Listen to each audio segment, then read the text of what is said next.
All right, time to answer some viewer questions. These are comments under my videos. Questions and comments are always welcome. I try to read all of them. I usually read most or all of them. Don't answer them all, but I will answer some of them here. So when I can, I do. And if you are a channel member at the member level or above, then I will prioritize your questions in general over others who are not. Okay, this one's from SP Journals. It's nice to hear you put you put compassion at the heart of it, and love the phrase clarifying the heart. This is from my video called Never Underestimate the Power of Delusion. It says, that movement is so beyond concern for my own suffering. It's by no means clarified, so I don't really know what it is. There's just a wish to lose everything before me as deeply, to love everything before me as deeply as possible. Yes, so there's this important aspect of realization that comes online in deeper realization for sure, after no self-realization, but not necessarily right away. And that is that you genuinely become unconcerned with your own process, your own realization, and so forth. Not that you're falling into delusion, because hopefully you've done the proper shadow work and you've done the proper insight work, and you see clearly, and you're still open to anything appearing within you, any emotion that's appearing, anything that's appearing, any resistance pattern. Like, it's not like you just ignore those. It's like you can't not ignore them, and you appropriately feel what's happening. Don't run from it. Don't dissociate. And there could even be healing modalities that come into play here. However, the distinction I want to make is you no longer get in the way of compassion, of simple, direct outflow of love and discernment and insight. And the realization itself can kind of mature and come forward as a compassionate movement in this world. That is the embodiment of realization, of enlightenment, of liberation. I will always caution that any of the things I say, you can sort of identify with. You can try to do that too early, in a way. You can overlook your own needs. You can overlook your own shadow work and conveniently tuck it away through, say, service, or through the ideal of being a bodhisattva and just trying to serve. And service in and of itself as an act of attrition, as an act of practice, is valuable. But you really got to always be on alert for the identity structures that will hide there. Yeah, it's very important. So I just want to make that distinction. Thank you for your comment. This one's from Annie Pot Pie. Videos like this help me remember to soften and surrender to the sensation. Sometimes when the feeling is incredibly intense, the feeling incorporates physical pain too. Immense pressure pushing outward from my heart, chest area. So weighty, I wonder if it might actually kill me, stop my heart. There's been realization that thought is dissociation, and melt back into the process and allow it to do what it needs to do. It's leaving no stone left unturned. That's very mature in my experience. The video she's referring to is, what is the mechanism of deep shadow work and why is it so important? Yeah, I agree with you. It's one of those things too. If you feel a lot of intensity, you feel pressure, tension, contraction, the big no, any of that's happening, there's always more clear seeing that can be had. Always. Because when you get down to it, ultimately, non-dual, sense experience, let's call it, is clean. It's not too intense. It's often very soft. It's enjoyable naturally. But it's also just very simple in what it is. It's not giving you anything, right? You're not using it for anything. It's just there. But it's the super intensity and the contraction and the intensity and the sense of maybe I'm going to explode, or the overwhelm of all of it. That is all interpretation. So it's all various levels of interpretation, which I might just cumulatively call resistance. So this person's talking about a very skillful way of noticing that and then navigating it, realizing, oh, I am actually dissociating through these interpretations. Good job. This one's from Shivam Kohli. I have suffered due to my addictions and all, but now I'm having this realization that it was all just happening without me having anything to do with it. I used to beat myself up a lot and now I do not relate to good or bad things I did or about to do. Sometimes there is this huge suffering, but I have the trust that it will pass. I didn't know if awakening was for me, but I really have the desire to know the truth at all cost. You're in a good place. That's a very powerful prayer, very powerful intention, truth at all cost. And I agree with you on addictive patterns, behaviors, and then, addictions per se, that a huge part of the addiction is the illusion of volition. It's very tricky to talk about this because I'm not sure you can think your way out of that, but you will see it at some point that there's an added layer to the let's just call them unskillful behaviors or potentially dangerous behaviors or damaging behaviors or whatever it is. Behaviors maybe even that feel in discord with your deeper understanding of yourself or truth or insight. But anyway, those behaviors, they occur. And then the layer on top of that says, I shouldn't have done that. I'm beating myself up for it. The guilt, the shame, all of that is an added layer. That's post-processing. But the cumulative effect of doing that all the time, the shame, the guilt, the lack of control, the fear of being out of control, the attempt to get back in control, all of that going on, that's cumulatively driving the addiction as well. So it is fueling it. So it's kind of a catch-22 with addiction, but a big part of it is seeing like you're not in control in the way you think you are. Maybe I could say Alcoholics Anonymous does this, right? They do it through realizing like I don't have control of my addiction. And then you reach to a higher power, you reach out to a higher power, whatever it is, whether it's God or whatever it is for you, with a kind of plea and a kind of surrender. Yeah, that's how it works. That's the, as far as I understand, the mechanism of the way AA works. There's a lot more to it. I'm oversimplifying, but that is part of the deal, right? Is seeing like I don't have control in the way I thought I did. Very important. This one's from Susan. I have a very simple recognition this morning. I am an absolute beginner on my spiritual path. Everything is new. My spiritual achievements are thoughts, all these narratives. They are not here. Everything is new. It's too simple. I love simplicity. I agree. It's my experience as well. I know people don't believe me when I say things like that. I'm not an expert. I don't know anything. Everything is new. Everything is appearing here out of nothing. Don't know where the words come from. Don't know why I say what I say. Don't know why I do what I do. But it doesn't feel like any kind of knowledge or experience. It feels like total lack of experience, lack of knowledge, total mystery. That's beginner's mind. It's beautiful and it's true. Beginner's mind isn't a practice. It's an insight. It's a recognition, realization. This one's from 777.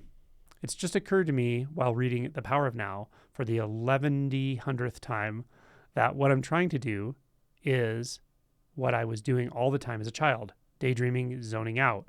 But I wasn't zoning in and was punished for it with sad face. Yeah. I don't know your situation, but I'm guessing that maybe you were punished for not paying attention, not being present or something in certain ways, but you were probably almost certainly also taught to zone out at other times. I think adults teach kids how to dissociate all the freaking time. That's part of where we learn it, I think. I think we have a natural tendency to daydream as well once we learn what thoughts do and how they function and how we can use consciousness to like drift and daydream and dissociate essentially. But, and this is important, the but is people who do that more, people who tend to use that a lot more, that dissociative pattern, probably have reasons for it, and it has to do with deep emotional repression or being around people who are emotionally repressed and or emotionally unsafe, and we overutilize that tendency far more. So I think a lot of that's trauma-based. Now, again, I don't know your underlying situation, but I'm guessing there were also times when you were very much taught to dissociate as well. Yeah. This one's from John Elixir. Do you have a video, or if not, can you recommend one that shows step-by-step example of how to do the shadow work? Well, funnily enough, someone mentioned something on this video. What is the mechanism of deep shadow work and why is it so important? So there you go. I have many videos that talk about this. When you say a step-by-step approach or a step-by-step thing, I want to say that shadow work is different for everyone. It's going to be a little different for everyone. By the way, I do have a series with Alma on shadow work for, that's one of the courses in the Patron Circle, if you remember, or whatever, if you want to be a member. But short of that, I have a playlist called Emotion and Shadow Work that has probably over 100 videos. I'm sure it does. There are many, many, many, many, many approaches and methods for shadow work. But what I want to say to you is shadow work should, I don't try to use the word should too much, but it should happen spontaneously.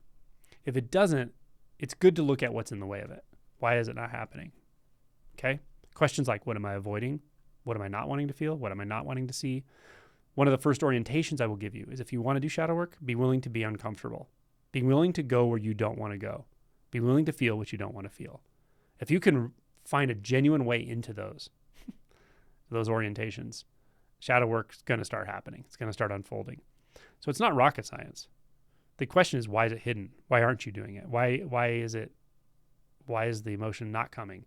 What are the blockages? Like really looking into those mechanisms of avoidance. Maybe they're trauma mechanisms. So a lot of what shadow work is kind of creative ways of getting at that. But inquiry is powerful here. Other ways of doing shadow work are do a retreat, maybe psychedelic if that is something you're interested in. There are lots of ways of going about shadow work, of course. So it's really about what's getting in the way. Why am I not feeling? Why am, if there's a habit of avoidance, what's driving the habit? What's underneath the habit? What am I avoiding? Why am I avoiding? Right? How do I learn to do that? These are the kinds of inquiry questions that can start to dial you in. This one's from CPS Zenrun. You don't have to control your thoughts. You just have to stop letting them control you. Dan Millman. I like that quote. This was from Pamela. I've gone through so much disgust, so much of what feels like rot. The most disgustingness imaginable. It's really fertilizer, though. Compost. Rot isn't a problem. It's a feature. Embrace the rot. Let everything that wants to rot go ahead and rot away. I love it. She commented on this video. It was one of the retreat videos. Anyway, totally.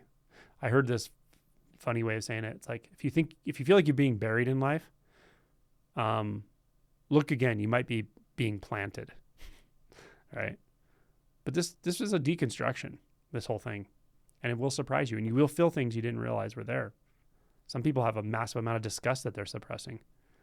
Some people have a massive amount of anger they're suppressing. Some people have a massive amount of fear they're suppressing. Some people have a massive amount of grief they're suppressing. And all of us are suppressing all of those to some degree, right? That's how it goes.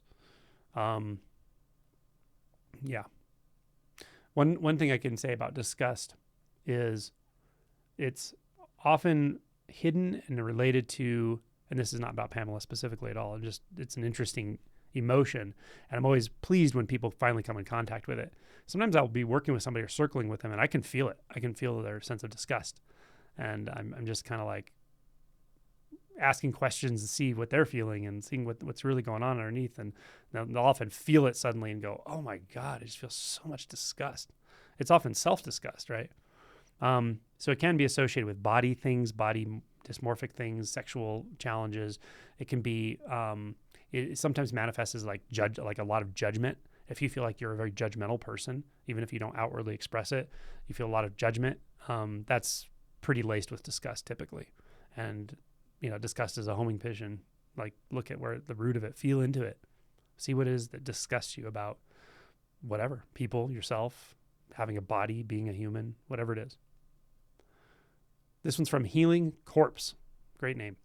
Something I find myself dealing with is delusions of inference, where I have this idea that I really know what's going on in an interaction versus what is actually happening. People are good to correct me when I ask for a reality check. I like that. That you ask for a reality check says a lot. But then I also don't trust if they are really speaking or truth or speaking to maintain their own stability. I'm freaking confused. I want, is that right? Wanting a feeling of mutual agreement, but on what I do not know or understand. It kind of feels like you feel misunderstood. That's my sense. There's these fundamental coping mechanisms, fundamental existential wounds, deprecation, stultification, isolation, and a couple others, abandonment. But specifically, isolation is one when we feel misunderstood. If we grow up in an environment where we're different, gifted perhaps, or maybe neurodivergent or something, or whatever. But you start to build in the sense that I'm not understood. People don't get me, right? I'm not seen. I'm not really. People just don't get me. It's good to look into that existential wound and see what's going on there. Yeah, because that may be underlying this. I like your comment. Kate says, would you call recognizing that self is a collection of thoughts the same as recognizing a source? No. I find no source. That's what you're saying. This is the comment. I find no source. I agree. But there is this. Yeah, I agree. What is this? It's not a thing. Source? Source is an idea, isn't it? This, whatever it is, doesn't seem to have a source, doesn't seem to have a destination, doesn't have a location. Right. Yeah, good comment. All right. I think we are... Oh, wait, this is from a person called Celeste Esterian. It says, I'm awake, I see nothing. I don't know what you mean by that. I'm awake, I see nothing. You mean visually you see nothing? Don't know what you mean. And it says, you tell me to look for source of the thoughts. I don't know if I told you that, but I may have said that somewhere. I see nothing. Okay. Not a problem. No thoughts and no person, but I'm talking, so there must be thoughts, but I can't see them. I don't know the right answer. Okay, that's all right. Few things could be going on here. One is you could be dissociated. So the first question I would ask you, do you feel uncomfortable? Do you feel dysphoric at all? Or do you feel present? Can you feel body sensations? Do you feel a kind of resonance with your visual experience and sound? Do you feel intimate with sound? Do you feel intimate with your experience? If you don't at all, if you feel really cut off or distanced, you may well be dissociated. And that can kind of sound like this. The way you're describing it, sometimes people will use those terms to describe dissociation. That may not be happening at all. You could be pushing thoughts away, which is a form of dissociation. I had a friend once tell me something brilliant. He said, I used to actually believe I didn't have thoughts, but I realized I was actually actively pushing thoughts away in real time, specific thoughts, because I was afraid of the thoughts. So does that resonate? It could. Yeah. So that's a mechanism of pushing thoughts away. And lastly, I just want to say, you could have some form of aphantasia, but I don't think that's what's actually happening here. When you say I'm talking, so there must be thoughts, but I can't see them.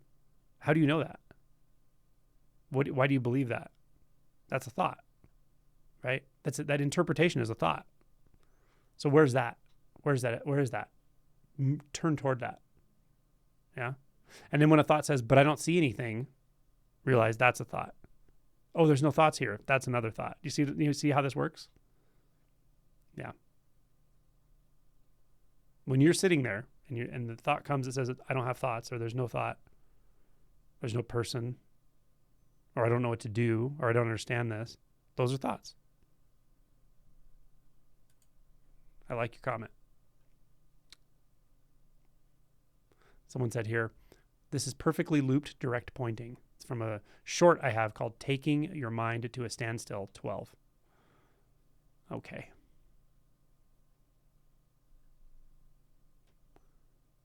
Okay, I think we're good. Yeah, please feel free to put comments. I do, again, read them. Sometimes I use them for videos like this. I may answer them directly. I do that less now just because I don't have as much time and there are more comments. But yeah, good to hear from you all. Thank you for watching. I appreciate you. And enjoy your winter.